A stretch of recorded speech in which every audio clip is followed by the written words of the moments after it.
بسم اللہ الرحمن الرحیم۔ السلام علیکم۔ کہتے ہیں کہ ایک بادشاہ کو اپنی بہن سے شادی کرنی تھی۔ یہ وہ فعل ہے جس کی اجازت کسی بھی مذہب میں نہیں۔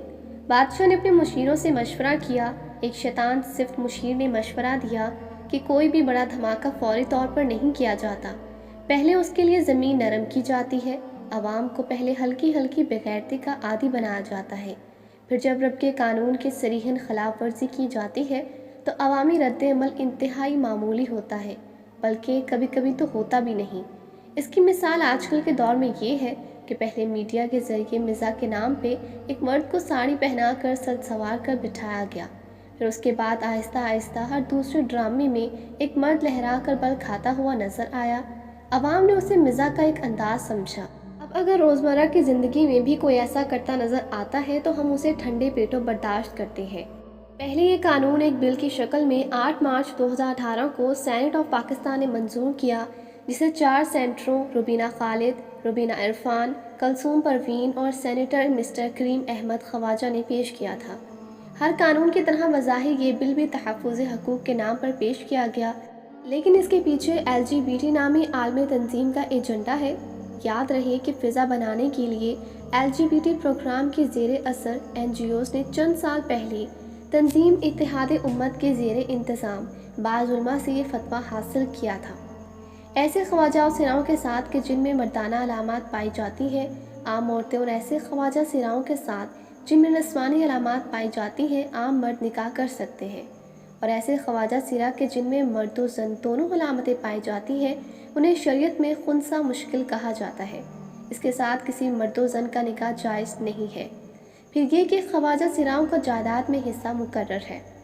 ان مفتیان کرام نے مذکورہ امور کو نہ تو پوری معنویت کے ساتھ پڑھا اور نہ ہی سمجھا ہوگا، اور نہ انہیں اس کے محرکات اور مابعد اثرات کا اندازہ ہوگا۔ ایک بڑی واضح سی بات ہے کہ جس مرد میں مردانہ خصوصیت و علامات پائی جاتی ہے وہ مرد ہے، اور جس میں زنانہ خصوصیات و علامات پائی جاتی ہیں وہ عورت ہے۔ اس پر خواجہ سرا کا اطلاق بے معنی ہے۔ امریکہ میں مذکورہ بالا اعلیٰ تعلیم یافتہ حضرات کے بقول ہم جنس پسندوں کے LGBT پروگرام نے بعض عالمی ذرائع ابلاغ پر مذکورہ بالا فتوے کو اپنی فتح سے تعبیر کیا اور کہا مسلم علماء نے ماورائے صنف افراد کے حقوق تسلیم کر لیے ہیں۔ لندن کے معروف اخبار دی ٹیلی گراف نے لکھا پاکستان میں ماورائے صنف افراد کا اب تک آپس میں شادی کرنا ممکن نہیں تھا، کیونکہ وہاں عمل قوم لوط کے مرتکب افراد کو باہم شادی پر عمر قید کی سزا دی جاتی تھی۔ یعنی کہ ٹیلی گراف نے ہجرہ کا ترجمہ کر کے فتویٰ کو عمل قوم لوط کے ہر قسم کے عمل کے جواز اور اجازت پر محمول کر دیا۔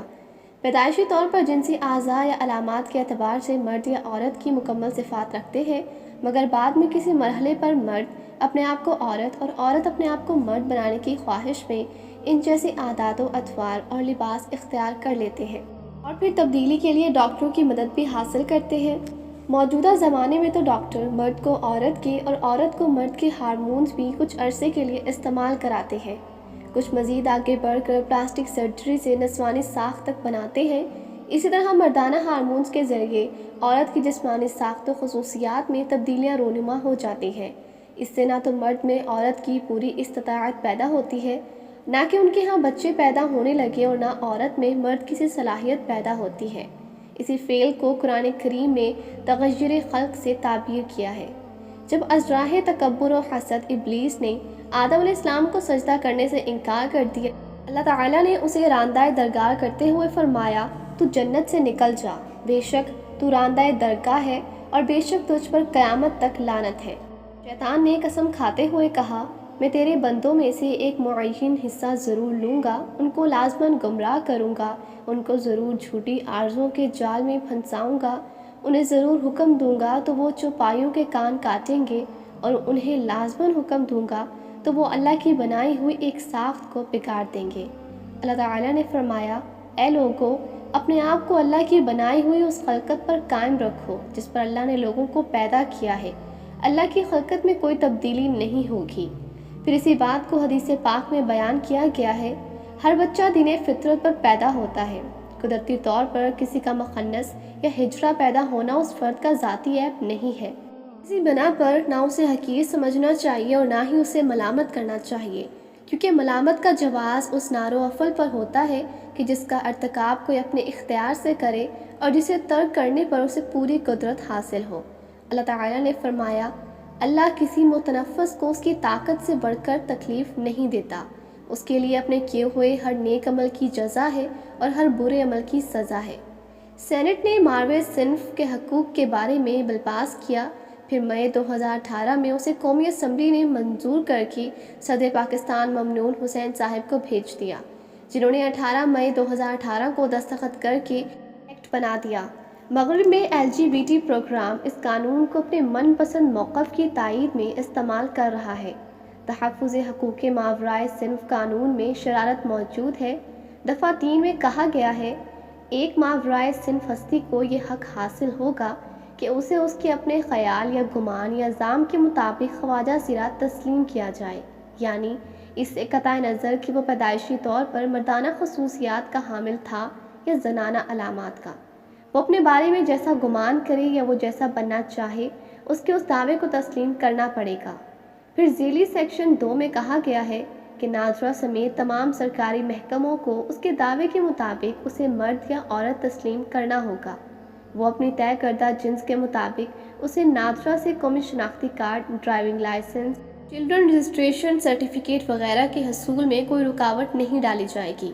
اس دفعہ کے سقم کو دور کرنے کے لیے کسی کی غیر واضح صنف کے تعین کو باقاعدہ طبی معائنے سے مشروط کر کے ہی شناختی کارڈ کا اجرا ہونا چاہیے۔ اس قانون کی یہ شق مغرب میں LGBT پروگرام کے مقاصد کی تکمیل کا سبب بنتی ہے۔ تحفظ حقوق ماورائے صنف قانون کے نام پر یہی وہ کھڑکی ہے جہاں سے نقب لگائی جا سکتی ہے۔